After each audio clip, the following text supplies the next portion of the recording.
So, as we have well discussed in the past, there's one thing Brexiteers can't do, and that's take responsibility. And even now, when the Brexiteers are essentially in power, they can't actually take responsibility for their own actions. And you'll see this now as we go through this article, because this is exactly what it is. There always must be an enemy to nationalists, and Brexit is heavily driven by English nationalism, and there must always be an enemy.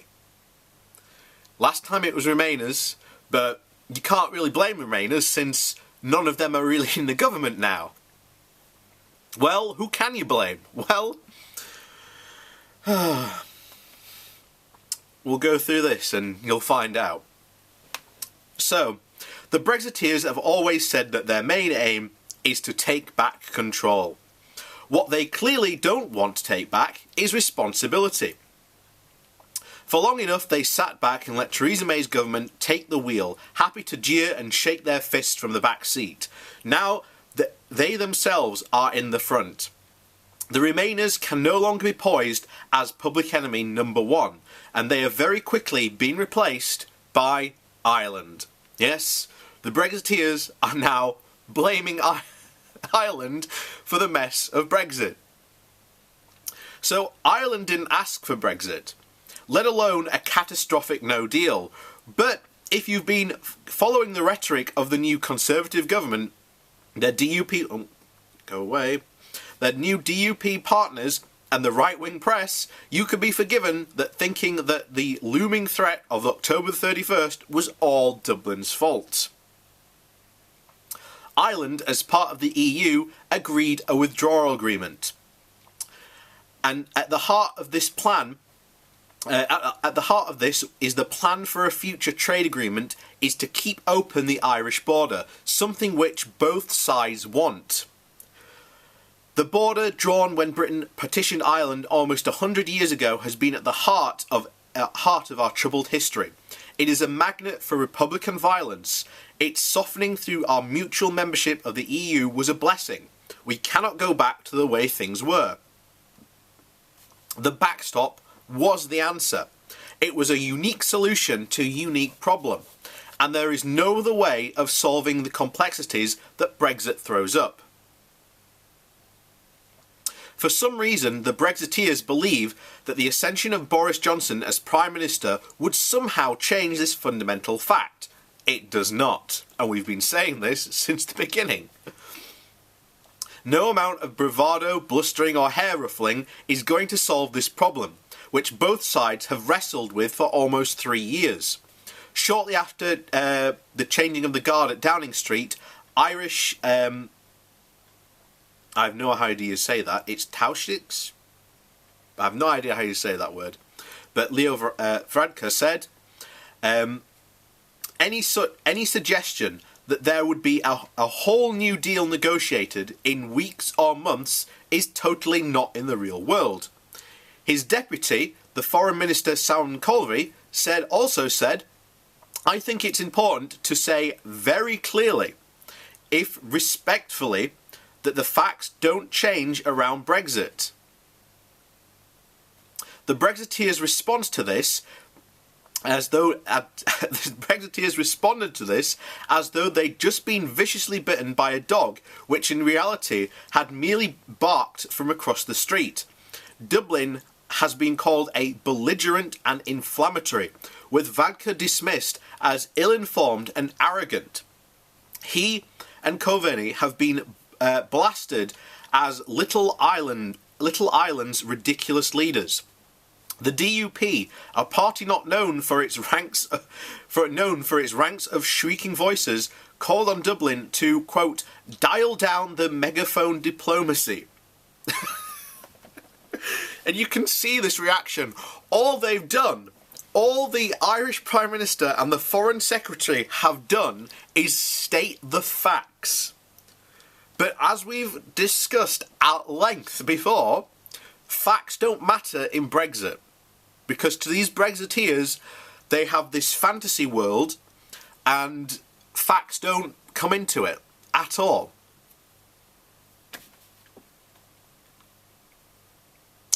So this is a barely concealed coordination effort to portray Ireland as a stubborn and uncooperative, simply because they wouldn't concede further to Britain and their renewed unreasonable Brexit demand. But why should they? Ireland didn't vote for the chaos which Britain has wrought upon these islands, although it would be undoubtedly affected. Ireland has to stand up for Ireland, something which the Brexiteers don't seem to understand. We are witnessing the ugly revival of an imperialist mindset, which again, we've said so many times on this channel. And yet, I remember doing that very first video way back in 2016, and it's funny just to go back over some of the comments about that. In fact, that might make a good video. We might go over those comments, because that might be quite fun. Oh. Anyway, where were we? Yes, it was a revival of an imperialist mindset, which has arguably never been farther from the surface. The people now in charge of Britain look down on Ireland as a small, insignificant former colony, with one Tory grandee saying that the country should, quote, know their place. You just can't make it up. It's unbelievable. The new Home Secretary, Priti Patel, literally suggested threatening Ireland with food shortages.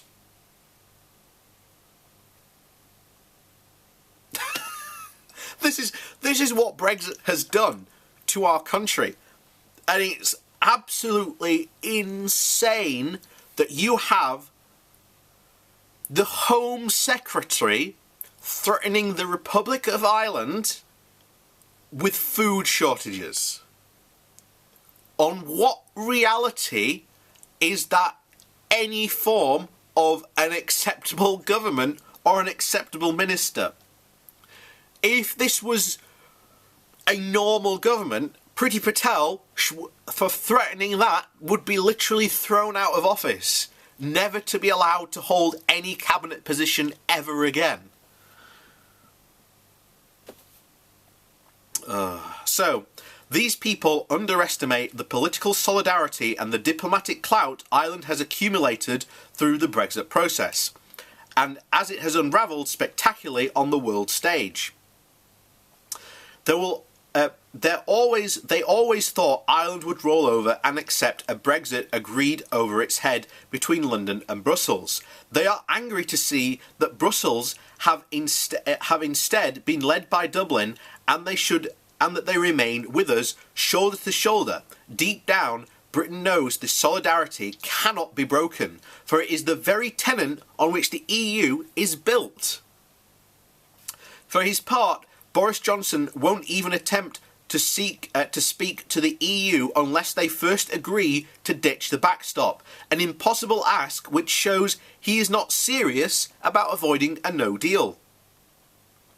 If the Conservatives are being willfully ignorant with their bluster, the DUP are downright foolish in their complicity, for it is they who will have to bear the brunt of the catastrophic scenario that a no-deal Brexit will bring to Northern Ireland, crashing the economy, stacking a political crisis upon political crisis, provoking a return to violence on a hard border, and ultimately leading to their worst nightmare, a referendum on Irish reunification. This is not Project Fear Mark II. There is ample evidence for all of the above. Not to warn about it would be utterly foolish. But as with everything in Brexit, it will be dismissed by people who have long since given up on facts and reality. Which is the exact problem we face all the time on this channel. And I can guarantee you it will be in the comments down below. There will somebody who will just, facts and reality will just not matter to them.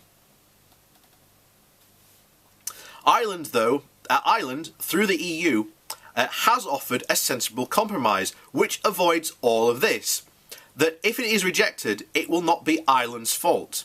If Boris Johnson and the DUP want to leave the UK out of the EU without a deal, sparking all the economic, social and political chaos that we know that would bring, then they must take responsibility for it. This is exactly the point that we always come back to. Brexiteers know.